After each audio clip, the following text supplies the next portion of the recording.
Aujourd'hui, on analyse ma partie contre la forte et prometteuse jeune joueuse Tomasi Elise lors du match aller des championnats de France d'échecs à l'Alpe d'Huez. Vous aurez accès à mes émotions, à mon ressenti avant, pendant, après la partie. Vous verrez à quel point les émotions peuvent impacter une partie d'échecs. Pour résumer, je vous donne accès à mon cerveau. Je vais pas vous cacher, j'étais pas trop dans, je sais pas pourquoi, j'ai pas réussi à me mettre dans la partie, dans le tournoi. Première round, j'ai pas réussi à m'y mettre. J'étais un peu, comment dire, on va dire à côté de la plaque, juste à côté de la plaque. Et ce qui fait, vous allez voir après, en fait, j'ai pris des décisions qui étaient complètement hors sol. Donc dans cette partie, on est parti exactement. On est parti dans cette partie sur une ouverture pion E, E4, E5. Donc là, on est sur l'italienne avec le fou en C4. Fou C4, fou C5, C3. Alors, elle jouait Dame E7. Dame E7, c'était parti qui est dans la baie. Moi, je trouvais pas ça ouf. Dame E7, on a l'impression que ça bloque la poussée D4. En fait, c'est juste une illusion. Parce que je peux jouer D4 et sur pion prend, je fais juste petit roc. Et je profite du fait que la dame soit devant le roi. Et du fait en fait, que la dame ne peut pas prendre de pion parce que là, bam, je cloue. Modifié, cavalier F6. Donc là, on transpose dans une italienne todo bene. Donc D6, italienne pure et dure. En fait, souvent, par exemple, là, si je joue H3, H6, petit roc. Là, on n'a pas très envie de faire petit roc avec les blancs. Parce qu'en fait, j'ai joué H3.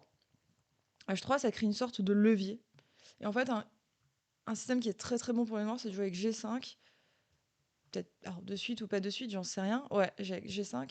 Et en fait, profiter du fait que moi j'ai roqué, que les noirs n'aient pas roqué. Tu as toujours la possibilité de faire grand roc, de mettre une tour en G8 et à un moment ou à un autre de pousser G4 et d'ouvrir des colonnes.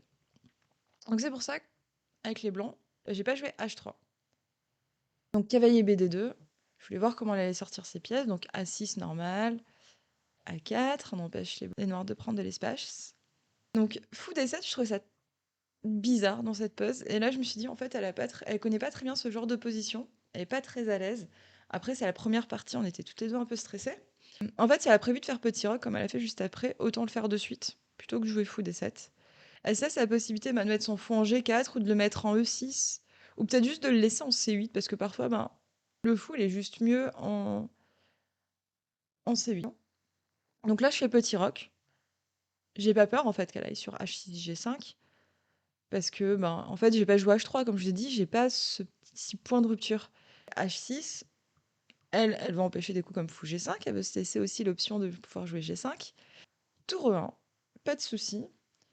Alors juste pour info, en fait, j'ai pas peur de coups comme cavalier G5, pour essayer de mettre pression sur le pion F2. Parce qu'en fait, je peux juste jouer un coup, par exemple, comme tour E2, et je protège mon pion F2. Donc finalement, elle décide de faire petit roc, B4, normal, je prends de l'espace sur l'aile dame. Cavalier F1, je poursuis mon développement. Cavalier E7, donc là, elle part sur un autre plan, cavalier E7, cavalier G6, elle veut jouer cavalier F4. Donc en fait, ce genre de plan, en vrai, le fou soit en C8 ou en D7, ça change pas grand-chose. Donc en fait, son fou, il aurait pu être en C8. C'est là où des fois, on voit qu'en fait, y a parfois, il y a des pièces, il y a pas besoin juste de développer pour développer. C'est pas utile, juste sortir une pièce pour sortir une pièce. Je pense que son fou en C8 est très, très bien et en plus, en partant de C8, elle se laisse la possibilité d'aller immédiatement en E6. Donc en fait, ce coup fou C8, fou D7, pour moi, c'est juste une perte de temps. Là où je fais ma première, on va dire, où je prends la mauvaise direction, fou E3. D4 était OK. En fait, le cavalier, quand il part de C6, quand il va en E7, il lâche la case D4. Donc là, dans cette pose, D4 immédiatement après cavalier E7, pardon, était OK. Après, j'avais aussi l'option de jouer avec H3. Admettons cavalier G6, tranquille, fou B3. Je me sors un peu de ces histoires de B5. Admettons un coup comme B5. Bon, là, je me retire, mais juste un petit piège à connaître, c'est que sur pion prend, fou B3, il y a fou prend A7, découverte, sur la tour qui n'est pas protégée. Donc fou B3, un coup un peu prophylactique. Aussi, je m'enlève des problèmes après un coup comme D5 qui pourrait attaquer mon fou C4. Pas peur de cavalier F4, parce que sur cavalier F4, on veut juste fou prend, et le pion F4 est faible. Et ensuite, je vais pouvoir jouer D4 et occuper le centre. Et après D4, surtout, bah, regardez-moi ce fou en A7 qui est complètement bloqué. Rayon d'action, nul. C'est que je profite pas du fait que le cavalier qui était en C6, ben, il occupe plus son rôle de contrôle sur la case D4. Le fou A7, en fait, qui peut paraître fort et méchant à la fois, en fait, une fois que tu as joué D4, il est juste complètement il est emprisonné, quoi. Donc fou E3, prise, cavalier prend. Donc là, je lui enlève une petite épine du pied. On va pas se mentir, la position, elle est égale, hein. Les noirs, ils sont OK. Donc là, elle a joué KG6, il y a des trucs plutôt sympas. Type fou E6, D5, C6 comme elle a joué D5. Et en fait, là, les noirs, ils ont zéro problème. Ils ont zéro problème. C'est là G3. Alors j'ai mis coup intéressant. Non, c'est juste un coup douteux. J'ai planté coup douteux. En fait, là, on est en train de voir quand je joue G3 que je suis en train de prendre la mauvaise direction. Je le sens. Je le sens. C'est un peu bizarre de jouer G3 alors qu'elle a son fou de case blanche. Je crée des faiblesses. Elle a toutes ces pièces quand même qui target, qui sont dirigées vers mon roi. C'est un coup douteux. Ça perd pas. C'est pas un coup perdant. Coup simple, fou B3. Je me retire de toutes les histoires avec B5, D5. Autre coup tout à fait cohérent, A5. Je prends de l'espace sur l'aile dame. Bah, en fait, l'idée de G3, c'était juste d'empêcher son cavalier d'aller en F4. C'est juste question un coup un peu à la Karpov. Un coup de ok, j'ai eu peur, j'avoue, j'ai eu un peu peur. J'avais pas envie de laisser son cavalier arriver en F4. Et c'est vrai que je commençais à sentir que le vent était en train de tourner. Et là, je l'ai mal géré, surtout, ben, comme je vous ai dit un peu plus tôt, ben, j'étais pas dans la partie. J'avais la tête ailleurs. J'avais la tête ailleurs, j'arrivais pas à me recentrer. C'était un peu, vous savez, cette sensation où t'es un peu en extra corporel. Où tu sais que ce que tu dois faire, ce que t'es supposé faire, mais t'arrives pas à le faire. Et c'est un peu comme si tu te regardais en train de. Tu te regardes en train de perdre pied, quoi. Et c'est hyper frustrant comme sensation. Une tournoi, ouais. C6 pour jouer à D5. Fou B3, ben, l'idée c'est que quand elle joue D5, ben, mon fou il est pas attaqué. C'est un coup qui est toujours utile en fait, tout simplement. On sort un peu du feu. Il y avait aussi la possibilité ben, de jouer A5, hein, en bloc, prendre l'espace, tout simplement. Donc fou B3, fou H3. Fou H3, un coup qui est pas mal du tout. Bah, son fou en D7, il fait pas grand chose. Et en fait, en H3, ben, il fait un peu plus peur.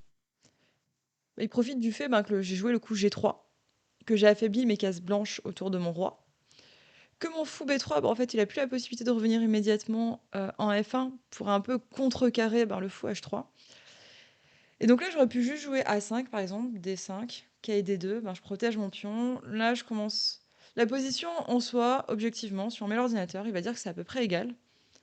Après, c'était pas la position que je voulais avoir avec les blancs. On va pas se mentir. Là, pour moi, l'ouverture, c'est un échec. Et donc là, je me sentais pas bien dans cette position. Et je pense que c'est pour ça que j'ai fait un craquage.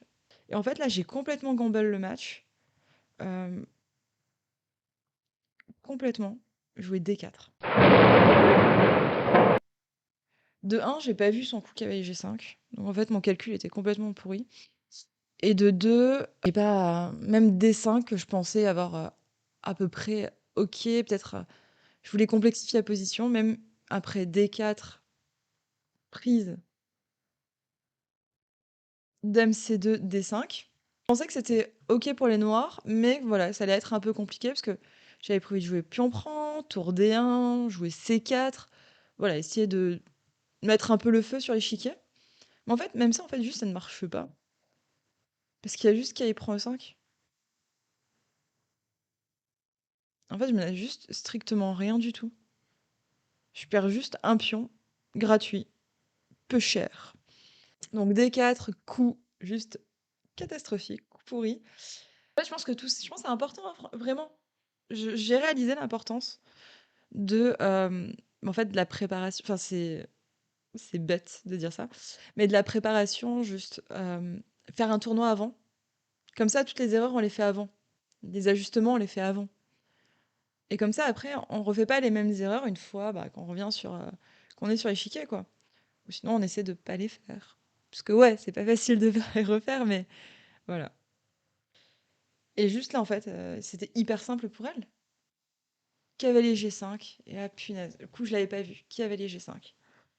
Toutes mes idées tombent à l'eau, mon roi devient juste une passoire. Et là, je joue un coup. Finalement, c'est un coup qui a aucun sens parce que regardez, si je mange, dame prend, ok, prise, cavalier prend, attends, admettons un coup comme dame E4, menace F4, ok.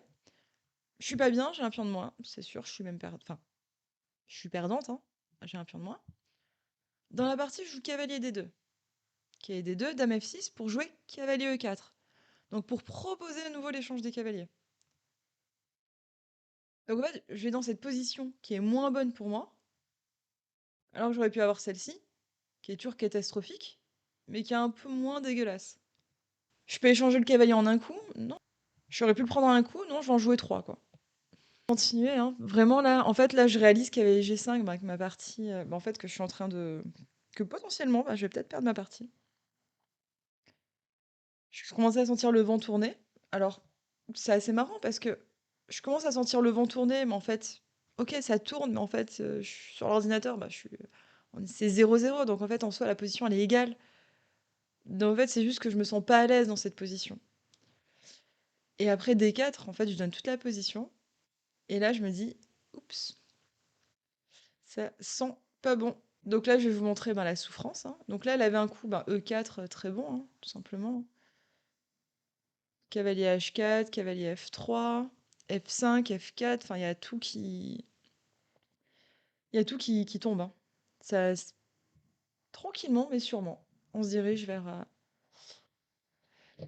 une fin de partie assez désagréable pour les blancs. Donc là, très bien, hein. Regardez, faiblesse sur le roi, autre faiblesse, pion D4, j'ai un pion de moins. Donc tout simplement, tour E8, tour prend D4. Donc B5, j'essaie de trouver un peu de contre-jeu. Je me dis, bon, c'est une sorte d'attaque de minorité, mais sans vraiment. Enfin, minorité, mais avec un pion de moins. Tour E4, petit piège, pion prend C6. Bien sûr, si elle prend ici, j'ai prise en B7 et dame. Donc ça m'aurait permis de revenir dans la partie. Bon, je le vois très très facilement. Tour à C1, il y a tour à E8. Lui, elle va le chercher quand elle veut. Enfin, cavalier H4, c'est très bon. Donc, cavalier H4 menace fourchette, tout simplement. Je peux pas prendre, hein. Ouais. Dame F3 avec idée tour G4, ouais, tout simplement. Donc, fou D1 contrôle la case F3.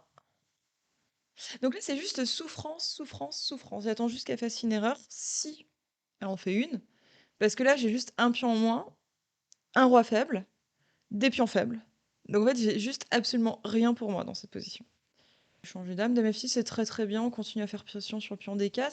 Donc là, petit coup de bluff, fou H5, il y a juste fou G4 hein, et la maison elle tombe. J'ai pas de case hein, pour la dame, je suis obligée de jouer dame H4. Elle peut juste échanger et bon. Là, il y a vraiment tout qui est faible, hein. Coup D7, pas vu. Bon, elle est toujours gagnante, hein, un pion de plus. Donc là, je me dis, bon, on va tenter des trucs. Je commence à avoir des petites idées, on lâche tout. Elle me laisse rentrer sur la septième, je prends la septième. C'est toujours des petites victoires dans la défaite. Donc là, on sent, tour 4-7, on sent voilà, qu'elle commence un peu, ben, elle est mieux, deux pions de plus. Hein, enfin, elle est mieux, elle est gagnante, vraiment gagnante, deux pions de plus. Mais voilà, c'est des petits coups passifs en fait. Tour 4-7, ok, très bien. Bon, A5, je voulais, c'était juste une sorte de petit, enfin, c'est pas un piège, mais en gros, je voulais juste que sa dame s'éloigne un peu de l'action. Alors, à noter qu'elle est en Zeitnote, hein. Elle est en Zeitnote, donc c'est vrai qu'elle a pas beaucoup de temps pour réfléchir. Donc là, je commence à avoir quelques petites idées qui arrivent. Là, je voyais déjà mon idée avec cavalier F5. Après, le seul problème, c'est que cavalier F5 de suite, bah, en fait, il y a des échecs. Et ce qui fait que mon petit plan, bah, en fait, il tombe à l'eau. Et tant mieux que je l'ai pas joué immédiatement, parce qu'après ça, tour-là, cavalier F5. Donc là, le seul coup bah, qui permet de garder encore l'avantage, c'est jouer dame F6. L'idée, bah, c'est qu'après cavalier prend E7, bah, tu remanges. Et en fait, il y a quand même qualité et 3 pions, hein, c'est énorme. Et en fait, après fou prend F5, elle a raté ça. Donc ça, j'étais toute fière de moi. Et donc là, le seul coup pour pas perdre, c'est dame G7. Et en fait, je récupère les pions. Et mon activité des pièces, bah, en fait, normalement, me permet d'avoir la nulle. Donc là, je passe d'une position où je suis à -8 à une position où j'ai réussi à retrouver une position égale.